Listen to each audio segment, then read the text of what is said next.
Praise the Lord. అనంత స్తోత్రార్హుడా, స్తుతించుటకు పాత్రుడా, స్తుతిగణ మహిమలకు యోగ్యుడా, ఈ ఉదయకాలం నందు ఆకాశ పక్షులకు,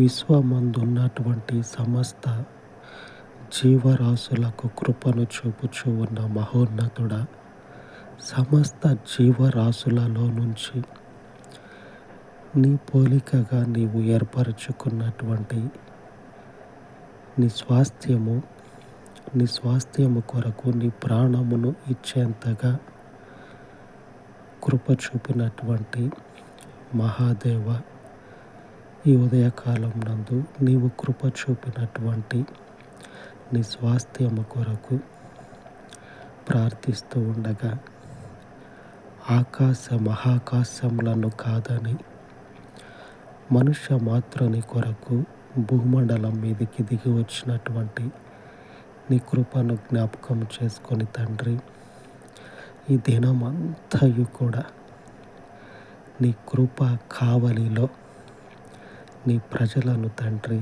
వర్ధిల్ల చేసి, అమూల్యమైనటువంటి ఆకాశము కంటే ఎత్తైనటువంటి నీ కృపను సమృద్ధిగా నీ ప్రజల మీద కుమ్మరింపచేసి, నీ కృపలో ఉన్నటువంటి దయాళుత్వమును, కనికరమును తండ్రి నీ బిడ్డల చుట్టూ అగ్ని కంచెవలె ఏర్పరచి నీ కృపలో తండ్రి వర్ధిల్ల చేయమని, నెమ్మదిని, క్షేమమును దినమంతయు కూడా వారి చుట్టూరా తండ్రి నీ సైన్యము వలె అనుగ్రహించమని పరలోకపు తండ్రి ఈ మనవులను జ్ఞాపకం చేసుకొని దీవించండి.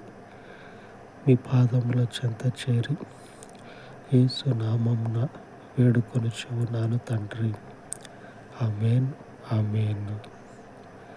మా దేవుడవు, మా తండ్రివి, మీ కుడి చేతి కాపుదల మా మీద శాశ్వత కాలముండును గాక. ఆమేన్, ఆమేన్.